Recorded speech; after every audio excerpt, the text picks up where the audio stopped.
Okay, great. So thank you, Nawel, and also I would like to thank the organizers for inviting me. The conference is being great, and it's a pleasure to talk here about this topic that it's something that I've done in collaboration with Massimiliano and his PhD student Sam Jacob, and also Felipe Barra from University of Chile, Jorge Tabanera, who is my student at Universidad Complutense. And it's something that we have done for many years. So there are several papers. I will list the papers at the end. And also I've in the chat, you have a link to the slides in PDF. So you can, I think it's useful if you want to go back to some slides or to go forward or whatever. So, well, this project is to analyze what it is called the repeated interaction scheme, and it's a very simple scheme to implement the interaction of a system and a thermal bath. And instead of like in classical mechanics or in quantum mechanics, in the open quantum theory of with coupling, that you couple the system with the whole bath. Here you have the bath is just a pool of small systems. We call it them units, and you make an interaction between the system and each unit each time. This is why it is called repeated interaction. You repeat this with fresh copies of these units. And this is a very nice approach, but I will show you that it has thermodynamically is not very useful for some reasons. That these reasons is what we wanted to explore, and for that we had to go to the full quantum modeling of this, or the full quantum model of this system, which is using a scattering theory. And well, this is more or less the topic of what we have tried. So the repeated interaction reservoir is, as I said, you have a pool of small systems. Maybe these are qubits, and the system is also a qubit, or there are finite dimensional systems.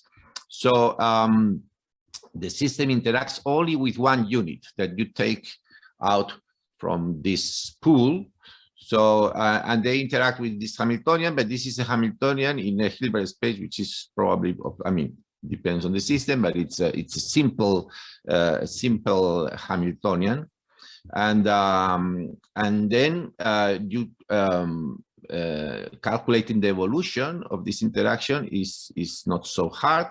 You start with the system in some state, the unit in some state. This state of the unit is always the same, or well, you can have also density matrices. But let's think, for simplicity, I've just write the equation for pure state. So you always extract a fresh copy of the of units from the pool. If it is a thermal bath, then this will be a density matrix. Okay, so you let evolve the system and the unit, then you have now a new state which is probably entangled, and then you trace out.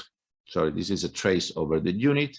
You trace out the unit, and this gives you a system. For people in quantum thermodynamics, this is a familiar setup, and it is equivalent to a time-dependent Hamiltonian. It's just you have the system evolving under the Hamiltonian, the free Hamiltonian, and at some point you switch on this interaction, and you let the interaction operate for a time tau, and then you switch off the interaction, and the result is this map, or this transformation from the initial state to the final state. So each unit induces a quantum map, and then you can study the evolution of the system under this map.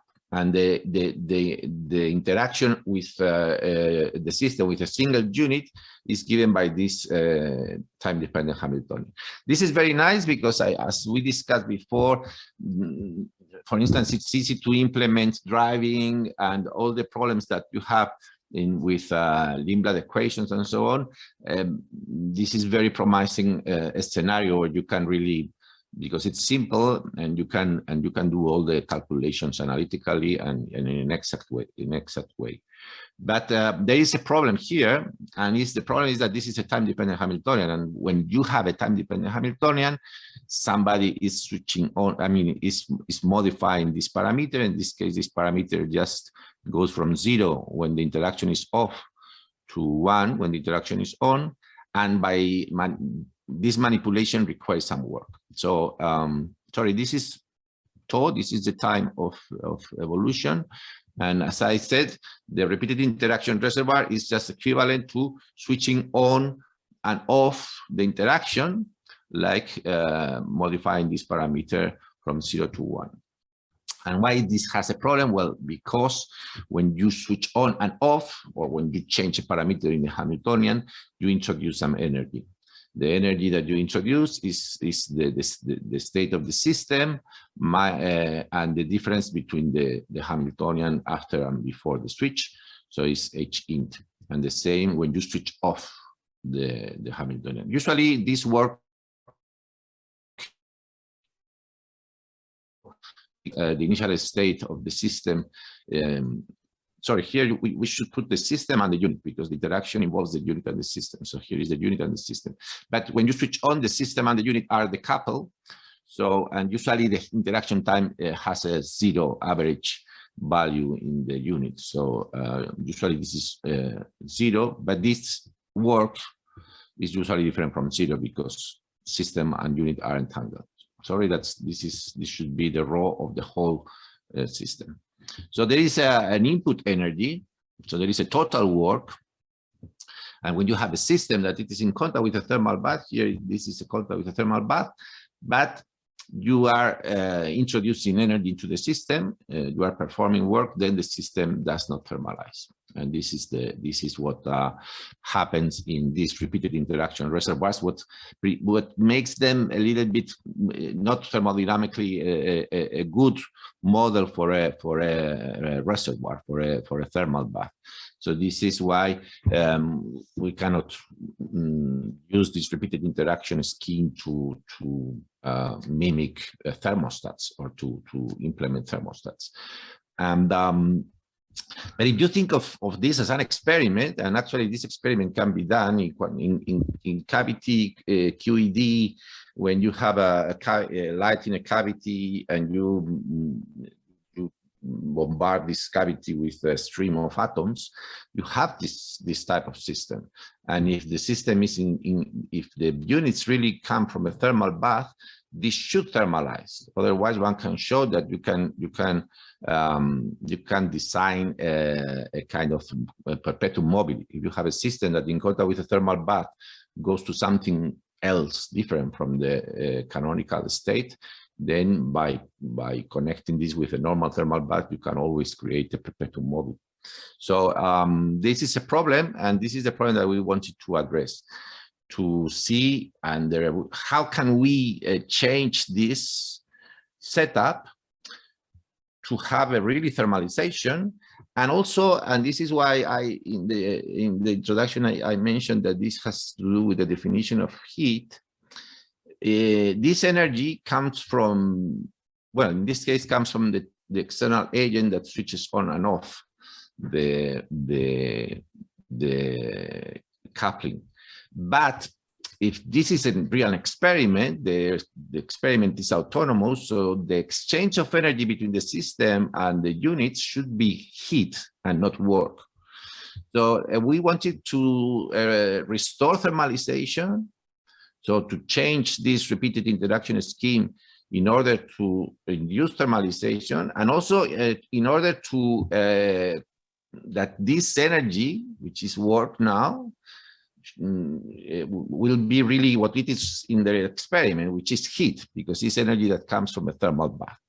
So the first attempt was very simple, and it didn't work.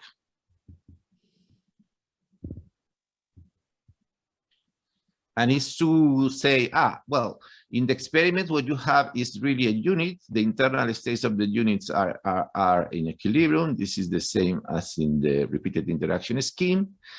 But you have a velocity, and this velocity determines the time of interaction, because if the system has some size, L, the interaction time will be L divided by the velocity. And if the velocity is a velocity of a system in equilibrium, for instance, if it is Maxwellian, then B is random, so tau is random, and then the first idea was, let's replace in the repeated interaction scheme the interaction time by some random variable, which is given by this formula, and then we should recover thermalization, and then the work should be heat. Well, this doesn't work. And it doesn't work for two reasons. The first one is that the velocity distribution is not Maxwellian. The velocity distribution is Maxwellian inside a box in a gas at equilibrium, but the distribution of velocities of outgoing particles is the fusion distribution. Well, this is a small detail, and it was not hard to realize that, but even if you replace this by the fusion distribution, it doesn't work, and the reason is that this scheme is not a micro-reversible. So one of the conditions for thermalization is that the interaction is micro-reversible, and this is not valid here. And this is explained in this paper with Yannick Erich, that was also contributing to the project at the beginning of. Okay, so we realized that the modification of tau is not enough, so we had to go to the full scattering theory. So the idea is to mimic the experiment, and in the experiment, as I said, is autonomous. So how can we go from this system to an autonomous system? So instead of having interaction that it is switched on and off by an external agent, now we have to really model the position and velocity of the particles. So the idea was to consider quantum particles colliding with the system. The particles can have an internal, I call them units, still units. The units have an internal degrees of freedom and an internal Hamiltonian, but they have a position, which is an operator, and a momentum. So we have to extend now our Hilbert space, which was very nice, finite dimension and so on. We have to add the position, which is the Hilbert space of wave functions in 1D in this case, but it is a more involved. And now the interaction, which is an operator that it acts on the internal states of the system and the unit, but it is multiplied by V of x, and V of x is zero except in the interaction time. So you replace this, and now you have also to introduce the units with some initial velocity. So the units will have an initial state. Before it was like that as well. We have an initial state for the units, but this initial state must include an initial velocity and an initial position. So this becomes, when you have this type of Hamiltonian, and the initial condition is something that comes far from the system, you have a scattering problem, and then you have to use scattering theory. Scattering theory in physics comes in two flavors, depending on the initial condition of your particles bombarding the scatterer. In particle physics, you will see usually wave packets. So the particles are localized, are wave packets, and they collide with the scatterer, and you analyze the final states. In condensed matter and in transport physics, especially in mesoscopic transport, it's more common to see that the scatterer is something in between two reservoirs or two electrodes or something like that, and then they use plane waves. So actually, we had a discussion on what to use to solve this problem. Actually, the use of plane waves has been already done in some papers by Hornberger and Filipov. You have this problem, the scattering problem, solved for incoming waves.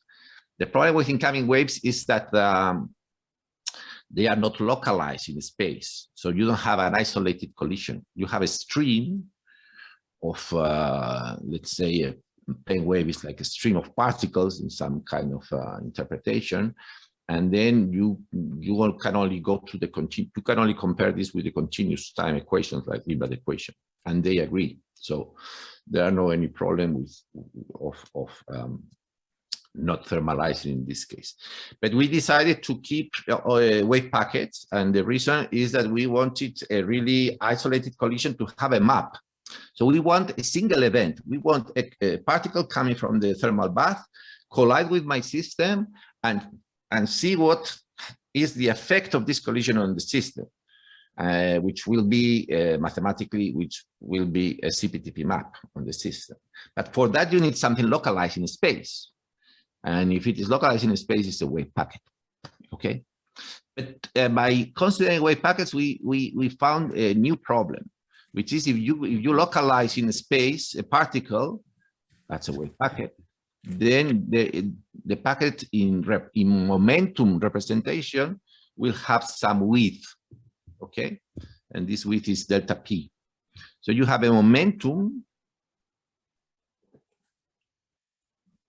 and some width, this momentum representation. And this creates a problem or a phenomenon that I will show you in a very simple example, so you will see what is the source of this problem. So suppose the system is a qubit, like that, and suppose that there is no structure, internal structure in my unit. So my unit is a single particle here, and then the particle comes and collides with the system, and it has some effect. Suppose that the initial state of the system is the ground state, the pure state in the ground state. So two things can happen. One is an elastic collision where the particle crosses and it has no effect on the system. And because of conservation of energy, it goes out with the same momentum as the initial momentum.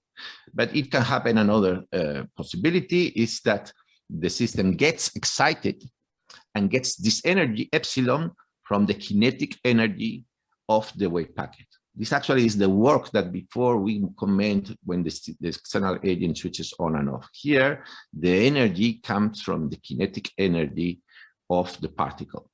So the momentum now is a little bit smaller in this possibility or in this channel in the language of scattering theory than in this one.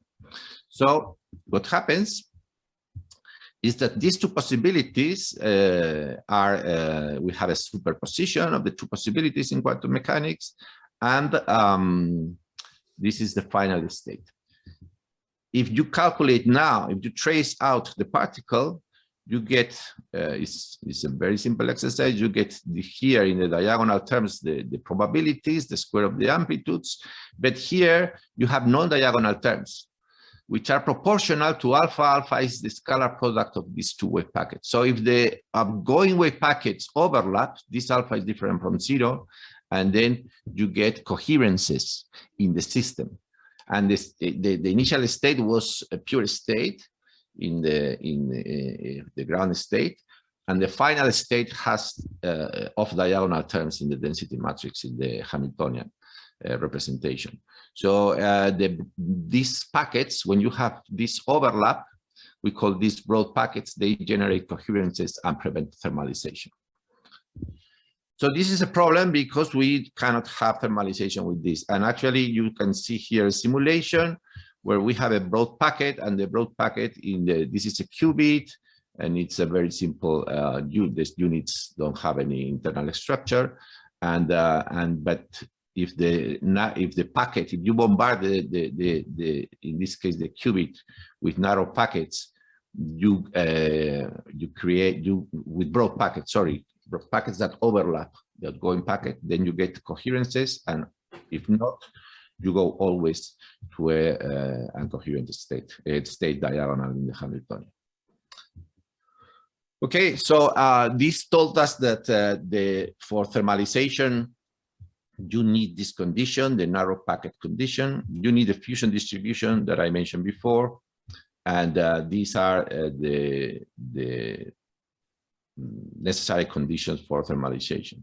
The narrow packet creates a problem, actually. Well, here you have also simulations in our paper of the thermalization when you fulfill these conditions, these three conditions: narrow packets, fusion distribution, and micro reversibility. To finish, the problem of thermalization is still there. So what happens in an experiment? We have shown that to thermalize, you need broad, narrow packets. When I say narrow, it's narrow in the momentum representation. So you really need these narrow packets. So the problem is, if in an experiment, what happens in an experiment? Do I have narrow packets or broad packets? I should have broad packets. Sorry, I should have narrow packets. Narrow packets, when in momentum representation, the packet is the delta, this will be in a plane wave. So narrow packets are closer to plane waves, and broad packets, the problematic packets, if you like, they are far from the plane wave. So one of the problems is what comes out if I have a gas in equilibrium and I make a hole, and I look at the quantum state of the particles that come out from the box. What do I have? Do I have plane waves, or do I have wave packets? Or inside the box is not a problem. Inside the box, you can do, this is an exercise that you can do in the undergraduate course of statistical mechanics. You take the canonical state, and you take an ensemble of packets distributed as in the Boltzmann distribution, and you can prove that both are undistinguishable. So you can calculate the density matrix in the momentum representation, and you can prove that they are equivalent if the gas is non-degenerate, which is the typical condition that you get for a gas to be non-quantum, let's say. So if inside the box, the two descriptions are equivalent if this condition is fulfilled. But when you open the hole, it's not so clear. At least for us, it's not so clear what happens. And actually, there is research on that from the 20 years ago. There is this nice experiment with the diffraction of large molecules, where you can see that the molecules, when it comes out of the box, it can radiate. If it is a big molecule, it can even have a kind of black body radiation, and it can reveal its position, and then it can become more a packet, more localized in space, that is broad in momentum representation. And then the problem of what really comes out when you do this experiment, or what really happens between the hole and the system, is for us, I think, is an open problem. If the system is seeing a broad packet, then thermalization is compromised. So this is just my conclusions, that I've shown you the conditions for thermalization, which are these three ones. This opens several interesting questions. One is that whether one can characterize, because the dynamics of the system is very similar. It doesn't depend on if you switch on and off, or if you just bombard with the system with particles. So if the dynamics is similar, it's not completely equal, but it's similar. In one case, the energy input, the energy that comes from the units, is heat, and in the other case is work. So it is interesting to see if we can have generic characterizations of heat and work from the dynamical properties of the exchange of energy, or the statistical properties of the exchange of energy. And finally, this also fundamental question of what comes out from equilibrium if we have wave packets or plane waves. So I think I finish here. Thank you very much. Here you have the three papers, which are, the last one is the first one in time, but it is here we discuss this condition, micro-reversibility and effusion. The first one is where we introduce the whole scattering theory, and the last one, the second one, sorry, with Jorge Tabanera. This is a paper where we propose how to modify the repeated interaction scheme to really warrant thermalization and to have a good model of a thermostat. Thank you very much.